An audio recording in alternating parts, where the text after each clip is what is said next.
ಮಾತಾ YouTube channel ವೀಕ್ಷಕರಿಗೆ ನನ್ನ ಪೂರ್ವಕ ನಮಸ್ಕಾರಗಳು. ಸುಭಾಷಿತ: ದೊಡ್ಡ ದೊಡ್ಡ ಮಾತುಗಳಾಡುವುದರಿಂದ ನಾವು ಪ್ರಬುದ್ಧರಾಗುವುದಿಲ್ಲ. ಸಣ್ಣ ಸಣ್ಣ ವಿಷಯಗಳನ್ನು ಅರ್ಥ ಮಾಡಿಕೊಳ್ಳುವುದನ್ನು ಕಲಿತಾಗ ಪ್ರಬುದ್ಧರಾಗುತ್ತೇವೆ. ಇವತ್ತು ದಿನಪಂಚಾಂಗಕ್ಕಿಂತ ಮುಂಚೆ ನಾವು ಇವತ್ತು ವರಮಹಾಲಕ್ಷ್ಮಿ ಹಬ್ಬ ವ್ರತ, ಅದರಿಂದ ಅದರ ಬಗ್ಗೆ ತಿಳ್ಕೊಳ್ಳೋಣ. ಲಕ್ಷ್ಮೀ ಸ್ತೋತ್ರಂ ಸಂಪತ್ತಿನ ಅಧಿದೇವತೆ ಲಕ್ಷ್ಮಿ ಎಲ್ಲರ ಪಾಲಿನ ಅದೃಷ್ಟ ದೇವತೆಯಾಗಿದ್ದಾಳೆ. ಸಂಸ್ಕೃತ ಪದವಾದ ಲಕ್ಷ್ಮಿ ಎಂಬುದು ಗುರಿ ಎಂಬ ಅರ್ಥ. ಸಂಪತ್ತು ಮತ್ತು ಸಮೃದ್ಧಿಯ ಮೂಲವೇ ಲಕ್ಷ್ಮಿ. ಎಲ್ಲರ ಮನೆಗಳಲ್ಲೂ ಲಕ್ಷ್ಮೀ ಪೂಜೆ ನಿತ್ಯವೂ ಮಾಡುತ್ತಾರೆ. ವಿಶೇಷ ದಿನಗಳಲ್ಲಂತೂ ಶಾಸ್ತ್ರೋಕ್ತವಾಗಿ ಮಾಡುತ್ತಾರೆ. ಮಹಾಲಕ್ಷ್ಮಿ ಅಪೂರ್ವ ಸುಂದರಿ. 4 ಕೈಗಳು, ಕೈಯಲ್ಲಿ ಕಮಲ, ಕೊರಳಲ್ಲಿ ಕಮಲದ ಹಾರ, ಅರಳಿದ ತಾವರೆ ಮೇಲೆ ಕುಳಿತಿರುತ್ತಾಳೆ.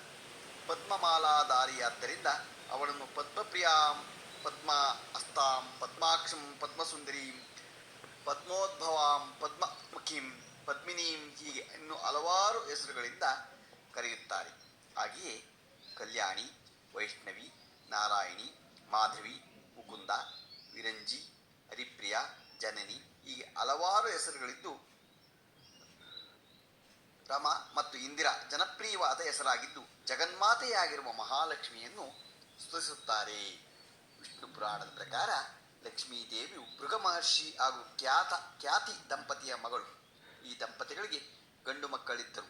ಆದರೆ ಖ್ಯಾತಿಗೆ ಹೆಣ್ಣು ಮಗು ಬೇಕೆಂದು ಪತಿಯ ಅನುಮತಿ ಪಡೆದು ದೇವಿಯನ್ನು ಕುರಿತು ತಪಸ್ಸು ಮಾಡಿದಾಗ ಜಗನ್ಮಾತೆ ಖ್ಯಾತಿಯ ತಪಸ್ಸಿಗೆ ಮೆಚ್ಚಿ ಪುತ್ರಿಯನ್ನು ಕರುಣಿಸಿದಳು. ಅವಳಿಗೆ ಲಕ್ಷ್ಮೀ ಎಂದು ಹೆಸರಿಟ್ಟರು. ಕುಮಾರಿಯಾದ ಲಕ್ಷ್ಮಿಯು ವಿಷ್ಣುವನ್ನು ಕುರಿತು ತಪಸ್ಸು ಮಾಡಿದಳು. ವಿಶ್ವರೂಪದಲ್ಲಿ ದರ್ಶನ ಕೊಟ್ಟು ವಿಷ್ಣುವಿನ ತನ್ನನ್ನು ಮದುವೆಯಾಗುವಂತೆ ಹೇಳುತ್ತಾಳೆ.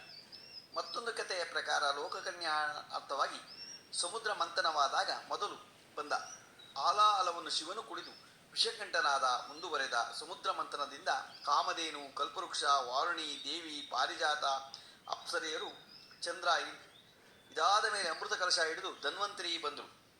ಕಡೆಯದಾಗಿ ಬಂದವಳು ಶ್ರೀಲಕ್ಷ್ಮಿ.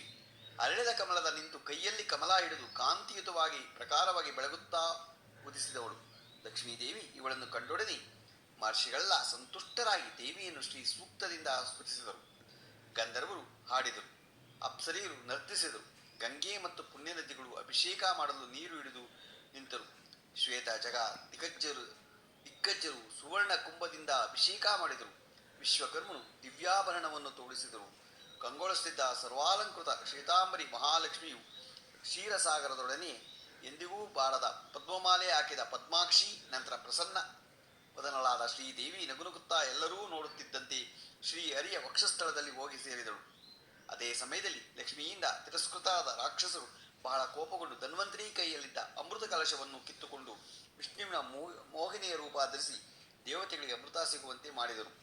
ಅಮೃತ ಕುಡಿದು ಶಕ್ತಿವಂತರಾದ ದೇವತೆಗಳ ಜೊತೆ ಹೋರಾಡಲಾಗದೆ ರಾಕ್ಷಸ ಸ್ವರ್ಗಲೋಕ ಬಿಟ್ಟು ಓಡಿ ಹೋದರು. ಎಲ್ಲ ದೇವತೆಗಳು ಶಂಖ ಚಕ್ರ ಗದಾಧಾರಿಯಾದ ವಿಷ್ಣುವಿಗೆ ನಮಸ್ಕರಿಸಿ ಸ್ವರ್ಗವನ್ನು ತಮ್ಮ ವಶಕ್ಕೆ ತೆಗೆದುಕೊಂಡರು. ತಾಯಿಯ ಪ್ರಕಾಶ ಪ್ರಭೆಯಿಂದಲೇ ಅಗ್ನಿ, ರವಿ, ಶಶಿಗಳು ಕಾಂತಿಯುತವಾಗಿ ಬೆಳಗಿದರು. ತ್ರಿಲೋಕವೂ ಲಕ್ಷ್ಮೀ ಕೃಪೆಯಿಂದ ಕಂಗೊಳಿಸಿತು. ದೇವರಾಜ ಇಂದ್ರನು ಅತ್ಯುತ್ಸಾಹದಿಂದ ಸ್ವರ್ಗದ ಸಿಂಹಾಸನ ತನಗೆ ಸಿಕ್ಕಿದ್ದು ನಿಜವೇ ಎಂದು ಅನುಮಾನದಿಂದ ಮುಟ್ಟಿ ನೋಡುತ್ತಾ ಭರಿಸಲಾಗದ ಆನಂದದಿಂದ ಹರ್ಷಿಸಿದನು. ಈ ಸಂತೋಷಕ್ಕೆ ಕಾರಣ ಲಕ್ಷ್ಮೀದೇವಿ ಎಂದುಕೊಂಡು ಕರಜೋಡಿಸಿ ಆಕೆಗೆ ವಂದಿಸುತ್ತಾ ಕರುಣಾಮಯೀ ದೇವಿ ಭಕ್ತ ದಿನೇ ಎಂದು ಇಂದ್ರಾದಿ ದೇವತೆಗಳು ಆಕೆಯನ್ನು ವೇದ ಮಂತ್ರಗಳಿಂದ ಸ್ತುತಿಸಿದರು. ಏ ತಾಯಿ ಜಗನ್ಮಾತೆ, ನಾವೆಲ್ಲ ನಿನ್ನ ಮಕ್ಕಳು. ಪ್ರತಿ ಕ್ಷಣದಲ್ಲೂ ಎಲ್ಲರಲ್ಲೂ ಸಂಚಲನ ತರುವ ಶಕ್ತಿ ನೀನೇ ದೇವಿ. ದೇವತೆಗಳು, ಮಾನವರು, ಎಲ್ಲ ಜೀವಾತ್ಮರು ನಿನ್ನನ್ನು ಸ್ತುತಿಸುವರು. ನಿನ್ನ ಪ್ರಕಾಶ ನಮ್ಮೆಲ್ಲರ ಸುತ್ತ ಹಬ್ಬಿದೆ.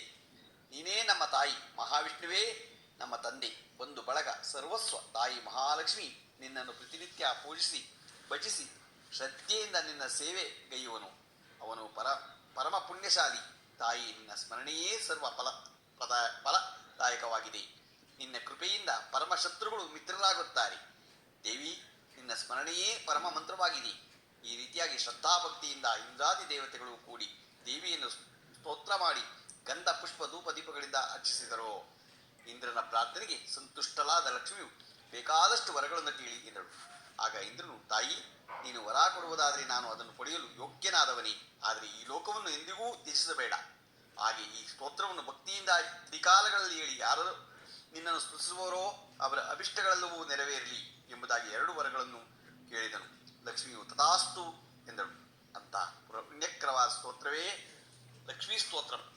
ಇದ ಇಂದ್ರ ರಚಿತಂ ಮಹಾಲಕ್ಷ್ಮಿ ಅಷ್ಟಕಂ ಸ್ತೋತ್ರಂ. ಇಂದ್ರ ಉವಾಚ, ನಮಸ್ತೆಸ್ತು ಮಹಾಮಾಯೇ ಶ್ರೀಪೀಠೆ ಸುರಪೂಜಿತೆ ಶಂಖ ಚಕ್ರ ಗದಾಹಸ್ಥೆ ಮಹಾಲಕ್ಷ್ಮೀ ನಮೋಸ್ತುತೆ. ನಮಸ್ತೆ ಗರುಡಾರೂಢೆ ಕೋಲಾಪುರಭಯಂಕರಿ ಸರ್ವಪಾಪ ಹರೇ ದೇವಿ ಮಹಾಲಕ್ಷ್ಮೀ ನಮೋಸ್ತುತೆ. ಸರ್ವಜ್ಞೆ ಸರ್ವವರದೆ ಸರ್ವದುಷ್ಟಭಯಂಕರಿ ಸರ್ವದುಃಖ ಹರೇ ದೇವಿ ಮಹಾಲಕ್ಷ್ಮೀ ನಮೋಸ್ತುತೆ. ಸಿದ್ಧಿಬುದ್ಧಿಪ್ರದೇ ದೇವಿ ಭುಕ್ತಿ ಮುಕ್ತಿಪ್ರದಾಯಿನೇ ಮಂತ್ರಮೂರ್ತೆ ಸದಾ ದೇವಿ ಮಹಾಲಕ್ಷ್ಮೀ ನಮೋಸ್ತುತೆ. ಆದ್ಯಂತರಹಿತೆ ದೇವಿ ಆದ್ಯ ಶಕ್ತಿ ಮಹೇಶ್ವರಿ ಯೋಗಾಗ್ನೇ ಯೋಗ ಸಂಭೂತೆ ಮಹಾಲಕ್ಷ್ಮೀ ನಮೋಸ್ತುತೆ. ಸ್ಥೂಲ ಸೂಕ್ಷ್ಮ ಮಹಾರೌದ್ರೇ ಮಹಾಶಕ್ತಿ ಮಹೋದರೇ ಮಹಾಪಾಪ ಹರೇ ದೇವಿ ಮಹಾಲಕ್ಷ್ಮೀ ನಮೋಸ್ತುತೆ. ಪದ್ಮಾಸನ ಸ್ಥಿತೇ ದೇವಿ ಪರಬ್ರಹ್ಮಸ್ವರೂಪಿಣಿ ಪರಮೇಶಿ ಜಗನ್ಮಾತಾ ಮಹಾಲಕ್ಷ್ಮೀ ನಮೋಸ್ತುತೆ. ಶ್ವೇತಾಂಬರಧರೇ ದೇವಿ ಮಾನಾಲಂಕಾರಭೂಷಿತೆ ಜಗಸ್ಥಿತೆ ಜಗನ್ಮಾತಾ ಮಹಾಲಕ್ಷ್ಮೀ ನಮೋಸ್ತುತೆ. ಮಹಾಲಕ್ಷ್ಮಿ ಅಷ್ಟಕಂ ಸ್ತೋತ್ರಂ ಯಃ ಪಠೇತ್ ತೃಪ್ತಿ ಮಾನ್ನರ ಸರ್ವಸಿದ್ಧಿ ಮಹಾಪ್ನೋತಿ ರಾಜ್ಯಂ ಪ್ರಾಪ್ನೋತಿ ಸರ್ವದಾ. ಏಕಕಾಲೇ ಪಠೇ ನಿತ್ಯಂ ಮಹಾಪಾಪ ವಿನಾಶನಂ ದ್ವಿಕಾಲೇ ಪಠೇ ನಿತ್ಯಂ ಧನಧಾನ್ಯ ಸಮನ್ವಿತಂ ತ್ರಿಕಾಲ ಯಃ ಪಠೇ ನಿತ್ಯಂ ಮಹಾಶತ್ರು ವಿನಾಶನಂ ಮಹಾಲಕ್ಷ್ಮೀರ್ಭವೇ ನಿತ್ಯಂ ಪ್ರಸನ್ನ ವರದಾ ಶುಭಾ. ಶ್ರೀ ಮಹಾಲಕ್ಷ್ಮಿ ಅಷ್ಟಕ ಸ್ತೋತ್ರಂ. ಇದನ್ನ ಆಶಾ ನಾಗಾಭೂಷಣರವರು ಬರೆದಿದ್ದಾರೆ. ಬಹಳ ಚೆನ್ನಾಗಿದೆ. ನೀವು ಎಲ್ಲ ಇವತ್ತು ಪೂಜೆ ಮಾಡಿ, ಮಹಾಲಕ್ಷ್ಮಿ ಪೂಜೆ ಮಾಡಿ, ಇವತ್ತು ವರಮಹಾಲಕ್ಷ್ಮಿ ಹಬ್ಬ ಇರೋದ್ರಿಂದ ಪೂಜೆ ಮಾಡಿ, ದೇವರು ನಿಮಗೆ ಎಲ್ಲ ಸಮೃದ್ಧಿಯನ್ನು ಕೊಡಲಿ, ಆಯುಸ್ಸು ಆರೋಗ್ಯ ಎಲ್ಲ ಕೊಡಲಿ. ಇವತ್ತು ದಿನ ಪಂಚಾಂಗ ತಿಳ್ಕೊಳ್ಳೋಣ. ದಿನಾಂಕ 16/8/2024 ಶುಕ್ರವಾರ, ಶ್ರೀ ಕ್ರೋಧಿನಾಮ ಸಂವತ್ಸರ, ದಕ್ಷಿಣಾಯನ, ವರ್ಷ ಋತು ಶ್ರಾವಣ ಮಾಸ, ಶುಕ್ಲ ಪಕ್ಷ, ತಿಥಿ ದ್ವಾದಶಿ, ರಾತ್ರಿ 4:22, ನಕ್ಷತ್ರ ಮೂಲ, ಹಗಲು 1 ಗಂಟೆ 8 ತನಕ ಇದೆ. ಇವತ್ತು ವರಮಹಾಲಕ್ಷ್ಮಿ ವ್ರತ, ಅದರ ಪ್ರಯುಕ್ತ ಇದನ್ನು ನಾವು ಮಹಾಲಕ್ಷ್ಮಿ ಇದ್ರ ಬಗ್ಗೆ ಬರೆದಿದ್ದೀವಿ, ಹೇಳಿದ್ದೀವಿ. ಕೇಳಿ. ನಿಮಗೆಲ್ಲ ಮಳೆಯ ಆಶ್ಲೇಷ 4ನೇ ಪಾದ, ರಾಹುಕಾಲ 10:53 12:27 ಇದೆ. ಗುಳಿಕ ಕಾಲ 7:45 9:19 ತನಕ ಇದೆ. ಯಮಗಂಟ ಕಾಲ 3:35 5 ಗಂಟೆ 9 ತನಕ ಇದೆ. ಇವತ್ತು ಹುಟ್ಟುಹಬ್ಬ ಆಚರಿಸುತ್ತಿರುವವರಿಗೆ ಮತ್ತು ಮದುವೆಯಾದ ದಂಪತಿಗಳಿಗೆ, ವಾರ್ಷಿಕೋತ್ಸವ ಆಚರಿಸುತ್ತಿರುವವರಿಗೆ ನಮ್ಮ ಚಾನಲ್ ಕಡೆಯಿಂದ, ಹೆಬ್ಬಳಲು ಶ್ರೀ ಚಿಕ್ಕ ಮಾತಾ ಯೂಟ್ಯೂಬ್ ಚಾನಲ್ ಕಡೆಯಿಂದ ಶುಭ ಕಾಮನೆಗಳನ್ನು ತಿಳಿಸ್ತೀವಿ. ದೇವರು ಅವರಿಗೆ ಆಯುಸ್ಸು ಆರೋಗ್ಯ ಐಶ್ವರ್ಯ ಎಲ್ಲರಿಗೂ ಕೊಟ್ಟು ಕಾಪಾಡಲಿ ಅಂತ ನಾನು ಕೇಳ್ಕೊತೀನಿ. ನಮ್ಮ ಹೆಬ್ಬಳಲು ಶ್ರೀ ಚಿಕ್ಕ ಮಾತಾ ಯೂಟ್ಯೂಬ್ ಚಾನಲ್ ಯಾರು ಸಬ್ಸ್ಕ್ರೈಬ್ ಆಗಲು ದಯಮಾಡಿ ಸಬ್ಸ್ಕ್ರೈಬ್ ಆಗಿ, ಲೈಕ್ ಕೊಡಿ. ಇದು ನಿಮ್ಮದೇ ಚಾನಲ್ ಆಗಿದ್ದರಿಂದ ನಮ್ಮ ಲಿಂಕನ್ನು ಬೇರೆ ಗ್ರೂಪ್ಗಳಿಗೆ ಫಾರ್ವರ್ಡ್ ಮಾಡಿ. ನಮಸ್ಕಾರಗಳು, ನಮಸ್ಕಾರಗಳು, ನಮಸ್ಕಾರಗಳು.